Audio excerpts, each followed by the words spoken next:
জানিয়ে দিব এই মুহূর্তে আমাদের হাতে এসেছে গুরুত্বপূর্ণ আপডেট আন্তর্জাতিক সংবাদের শিরোনাম। শুরুতেই থাকছে সৌদি আরবকে ন্যাটোর বাইরের প্রধান মিত্র ঘোষণা করলেন ট্রাম্প। এদিকে লেবাননে ফিলিস্তিনি শরণার্থী ক্যাম্পে হামলা, নিহত 13। আরও জানাবো ভেনেজুয়েলায় হস্তক্ষেপ করলে ডোনাল্ড ট্রাম্পের রাজনৈতিক জীবনের ইতি ঘটবে, হুঁশিয়ারি মাদুরোর। এদিকে পাকিস্তানের সংবিধান সংশোধনীর বিরুদ্ধে বিক্ষোভ।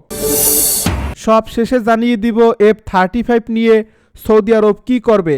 এতক্ষণ শুনছিলেন হাতে থাকা আপডেট সংবাদের শিরোনাম, এবারে বিস্তারিত।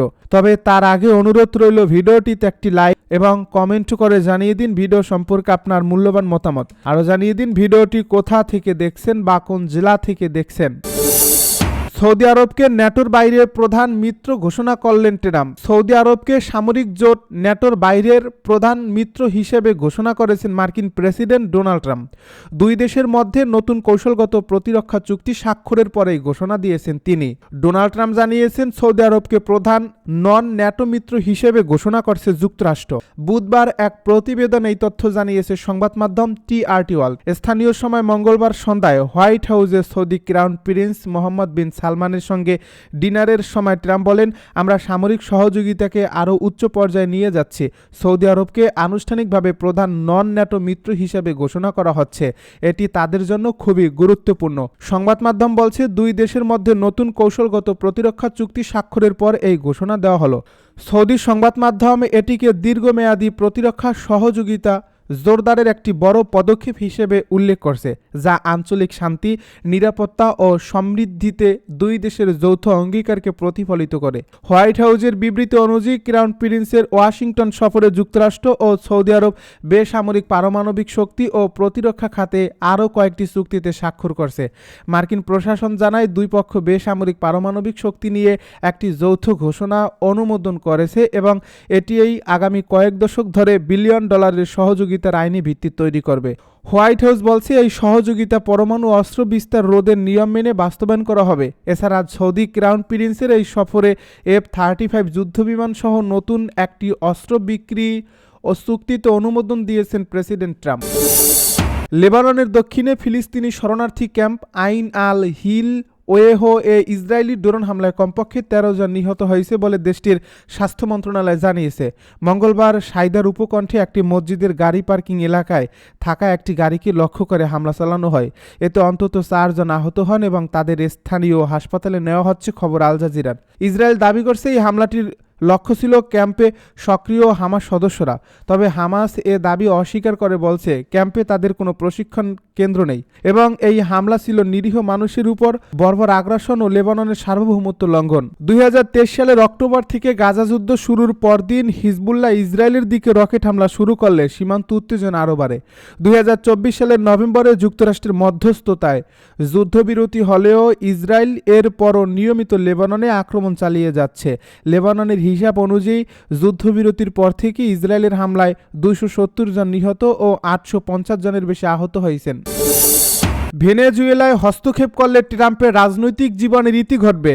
যুক্তরাষ্ট্র ভেনেজুয়েলায় সামরিক হস্তক্ষেপ চালালে তা মার্কিন প্রেসিডেন্ট ডোনাল্ড ট্রাম্পের রাজনৈতিক জীবনের শেষ ডেকে আনবে বলে হুঁশিয়ারি উচ্চারণ করেছেন ভেনেজুয়েলার প্রেসিডেন্ট নিকোলাস মাদুরো। এছাড়া ভেনেজুয়েলা যুক্তরাষ্ট্রের সঙ্গে সরাসরি আলোচনায় প্রস্তুত বলেও মন্তব্য করেছেন তিনি। বুধবার এক প্রতিবেদন এই তথ্য জানিয়েছে সংবাদ মাধ্যম TRT ওয়ার্ল্ড। সোমবার এক টেলিভিশনে দেওয়া এক বক্তব্যে প্রেসিডেন্ট মাদুরো অভিযোগ করেন, ট্রাম্পকে ঘিরে থাকা কিছু মহল যুক্তরাষ্ট্রকে যুদ্ধের দিকে ঠেলে দিচ্ছে। তার ভাষায়, এ ধরনের উস্কানি ট্রাম্পকে ধ্বংসের মুখে ঠেলে দেবে। তিনি বলেন, যুক্তরাষ্ট্রের ক্ষমতাধর কিছু গোষ্ঠী ভেনেজুয়েলাকে ব্যবহার করে ট্রাম্পকে ধ্বংস করতে চায়। তারা চায় ভেনেজুয়েলার বিরুদ্ধে সামরিক পদক্ষেপ নিয়ে ট্রাম্প তার জীবনের সবচেয়ে বড় ভুলটি করুক, আর সেটা হলে তার নেতৃত্ব এবং নাম উভয়ের রাজনৈতিক পরিসমাপ্তি ঘটবে। তাকে চাপ দেওয়া হচ্ছে, উস্কানি দেওয়া হচ্ছে। মাদুরো দাবি করেন, এই উস্কানি শুধু প্রকাশ্য প্রতিপক্ষদের কাছ থেকেই নয়, ডোনাল্ড ট্রাম্পের আশপাশের কিছু মানুষের মধ্য থেকেও এই উস্কানি আসছে, যারা ট্রাম্প পরবর্তী সময় নিয়ে হিসাব করছে এবং এতে তার ক্ষতি হলে তাদের সমস্যা নেই।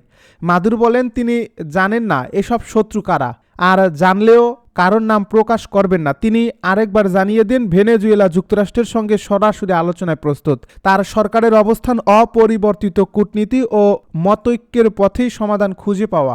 মাদুরো বলেন, দেশটি গত 16 সপ্তাহ ধরে হুমকি, মানসিক আগ্রাসন ও নজরদারি সহ্য করে এসেছে। বলিভারিয়ান সশস্ত্র বাহিনী আরও সক্রিয় ও সংগঠিত হয়েছে। পাকিস্তানে সংবিধান সংশোধনীর বিরুদ্ধে বিক্ষোভ। ইসলামাবাদে 27তম সংবিধান সংশোধনীর বিরুদ্ধে বিক্ষোভ মিছিল করছে যৌথ বিরোধী জোট তাহাফুজে আইন পাকিস্তান। গতকাল মঙ্গলবার পার্লামেন্ট হাউস থেকে শুরু হওয়া মিছিলটি সুপ্রিম কোর্টের সামনে গিয়ে শেষ হয়। খবর জিও টিভির। জোটের প্রধান মাহমুদ খান আসাকজাই, আল্লামা রাজা নাসির আব্বাস, ব্যারিস্টার গোহর আলী খান সহ সংসদ সদস্য, আইনজীবী ও কর্মীরা বিক্ষোভে অংশ নেন।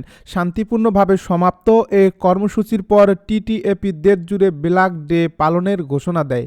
এ বিক্ষোভ স্থলে সাংবাদিকদের সঙ্গে কথা বলার সময় আল্লামা আব্বাস বলেন, পাকিস্তানের ন্যায় বিচারের সব রাস্তা বন্ধ করে দেওয়া হয়েছে। তিনি অভিযোগ করেন, সংবিধান এখন বিতর্কিত দলিলে পরিণত করা হয়েছে। কোনো আইনি সংবিধানের চেতনার বিরুদ্ধে যেতে পারে না। টিটিএপির নেতৃত্বের দাবি, দেশে মত প্রকাশের স্বাধীনতা ক্রমেই সংকুচিত হচ্ছে। আল্লামা আব্বাস বলেন, মানুষকে নীরব করে রাখা হচ্ছে, মৌলিক মানবাধিকার লঙ্ঘিত হচ্ছে। আমরা বেঁচে থাকা পর্যন্ত চুপ থাকব না। জোটটি জানিয়েছে, আগামী শুক্রবার সারা দেশের সমর্থকরা কালো ব্যাজ পরিধান করে ব্ল্যাক ডে পালন করবে। পাশাপাশি আন্দোলনের অংশ হিসেবে একটি জাতীয় সম্মেলনের আহ্বান করা হচ্ছে। F-35 নিয়ে সৌদি আরব কি করবে? মার্কিন যুক্তরাষ্ট্র সফরে সৌদি আরবের ক্রাউন প্রিন্স মোহাম্মদ বিন সালমান প্রেসিডেন্ট ডোনাল্ড ট্রাম্পের সঙ্গে হোয়াইট হাউসে গুরুত্বপূর্ণ বৈঠক করেছেন।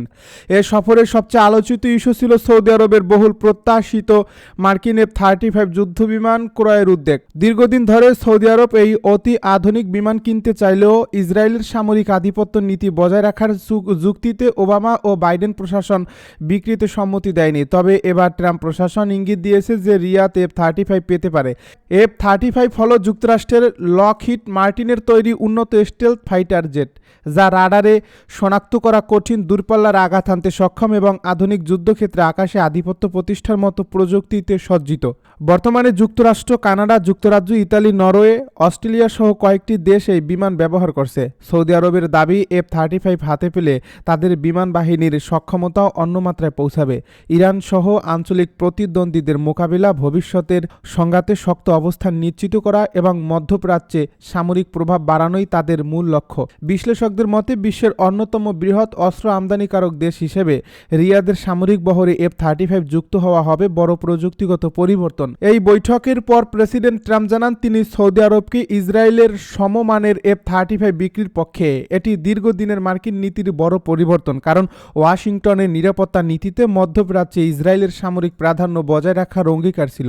তবে চূড়ান্ত সিদ্ধান্ত এখনও কংগ্রেসের হাতে, যেখানে চাইলে আইন প্রণেতারা অস্ত্র বিক্রি বাধাগ্রস্ত করতে পারেন। 2018 সালে সাংবাদিক জামাল খাশোগি হত্যাকাণ্ডের পর যুক্তরাষ্ট্র সৌদি সম্পর্কে যে টানাপোড়েন সৃষ্টি হয়েছিল, এবারের সফর ও ট্রাম্প প্রশাসনের অবস্থান দুই দেশের সম্পর্ক ফের ঘনিষ্ঠ হওয়ার বার্তা দিচ্ছে।